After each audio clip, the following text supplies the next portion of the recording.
It's Adam back with So Wizard Podcast, here for another Star Wars conversation. I was kind of biting my tongue for a little while on Rise of Skywalker. I wanted to give more people a chance to see it. I wanted to let the podcast get out there with the So Wizard crew's reactions from the movie. I saw it a couple times and I really wanted to let it marinate. This won't be a full-on review of the movie. I kind of want to hit some specific things instead of an overall discussion. But I loved it. I was thrilled by it. I liked where the characters ended up. I thought they did a really good job with the bit they had on Carrie Fisher. As I said, we're going to get into bits and pieces of different things, and this will not be the last we talk about Rise of Skywalker. I had a lot of fun with it. I love how deep it went into the mythology. I love how it pulled in things that fans like me who do deep dives into the extra material would like, but not in a way that would ostracize the movie-only audiences. One of my biggest questions when leaving the movie was, what's next? I really hope this isn't the last we see of Rey, Finn, and Poe. My original logic was that they spent 3 movies building these characters while simultaneously touching on the old characters and tying them up. And I said they have to keep going, but then it occurred to me that we went 4 decades or so with just Han, Luke, and Leia in those 3 movies, and that was that.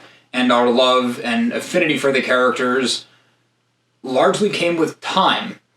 I'm not saying that this new trilogy is the exact same as the old trilogy. These characters didn't quite get the same treatment, for good or for worse, but I liked them, and I'd like to see them do more. Rey's a very interesting character. We know her origins now. I'm going to get this out of the way now. There's spoilers in this. If you haven't seen it by now, you don't really care all that much about spoilers. And if you've been on the internet at all, you've seen a mix of different things. A lot of it basically just clickbait. You know, everyone says this and everyone says that, and fans are disappointed over this. Yeah, speak for yourself. All right. I know there was an interview going around that a lot of people are citing as to why this new trio is done, with them saying they're not going to do it. But really what I got out of the interview is Finn's not interested, or John Boyega is not interested in doing a Finn spin-off series for Disney Plus and that kind of thing. I don't think it was a no, never, I'll never be on the big screen in this massive franchise with a giant paycheck again. I think it's absurd to think that that would happen. That being said, I think we're looking at a little while before we do get more adventures with these guys. I think we're going to get books, we're going to get comics, maybe a video game, but books and comics are all but certain. We got a little gap between the next Star Wars movie, and I don't think it's going to touch on these guys. Which kind of brings me to my next thing. What's next for the franchise? The next movie comes out in 2022, 2024, 2026. They're pumping the brakes on Star Wars. They're realizing it's not the same thing as Marvel. It's not an episodic story. It doesn't need to be one or several a year. I think one a year could absolutely work for this series. They just need to handle it with care. They need to figure out what they're doing before they jump into it, and that is not a knock on this new trilogy. That's more on Solo. When you have to refilm 75% or more of a movie and it inflates the budget, no matter how good it does, it's not going to work, because there was really nothing wrong with Solo.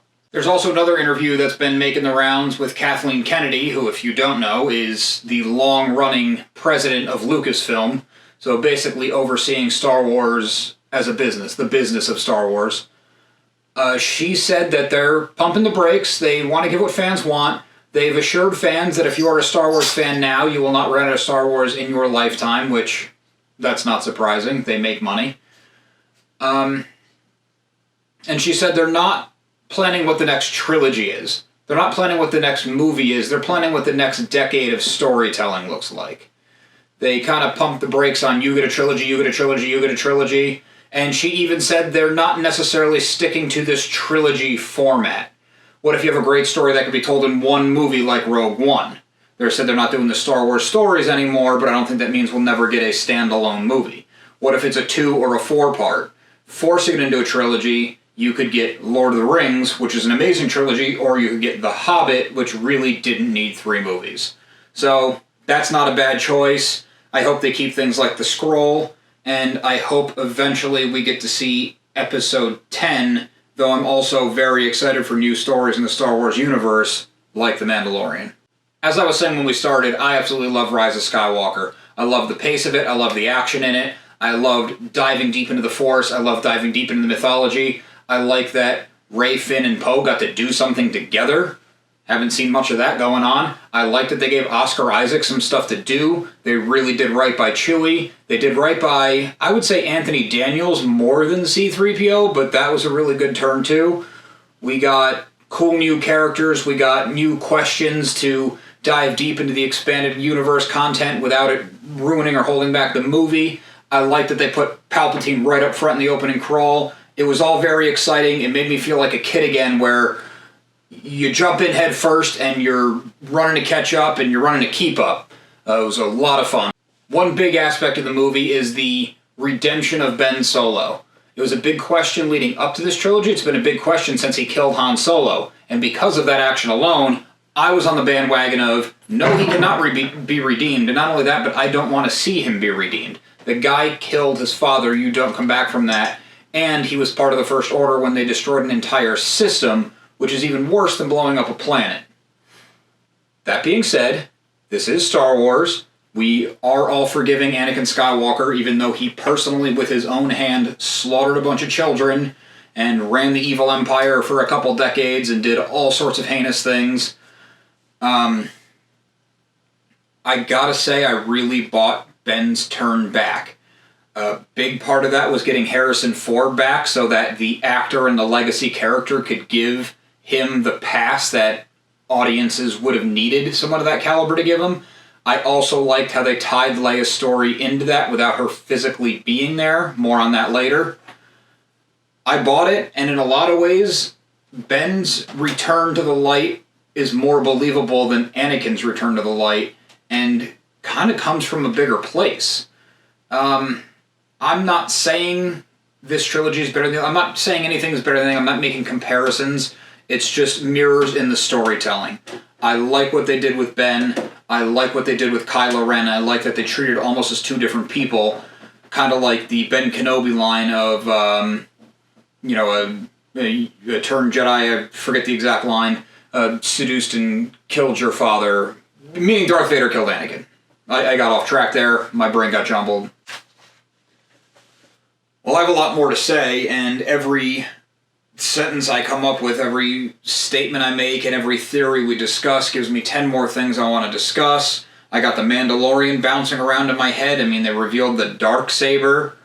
There's so much Star Wars to talk about, but this is going to be a regular thing, so I guess I need to hold something back, even though there's always more to talk about. I've been deep diving into the EU. I put the comics on hold to catch up on novels. I'll be doing coverage on that. I have a co-host in the works. I mean, the guy wants to do it. He's interested. He goes super deep into Star Wars like I do. It's just tough to get our schedules to line up. We're working on it, but until then, you got to deal with me. So thanks for watching. Be sure to listen to So Wizard Podcast every single week wherever you get your podcasts. Be sure to go to SoWizardPodcast.com for reviews, recommendation, merchandise, and more. Make sure you subscribe to our channel. We got this going. I got some awesome VR gameplay videos coming up. And Direct Focus is back. Everyone loved that. And the commute has been ongoing. So subscribe to our channel. Don't miss out. We love hearing feedback, so drop us a note in the comments. Or leave us a message on social media. All the accounts will be found after the show and in the show notes. So Wizard Podcast is also on Patreon. A little bit goes a long way to helping these endeavors. And you get bonus content. So it's a win-win. Thanks for watching.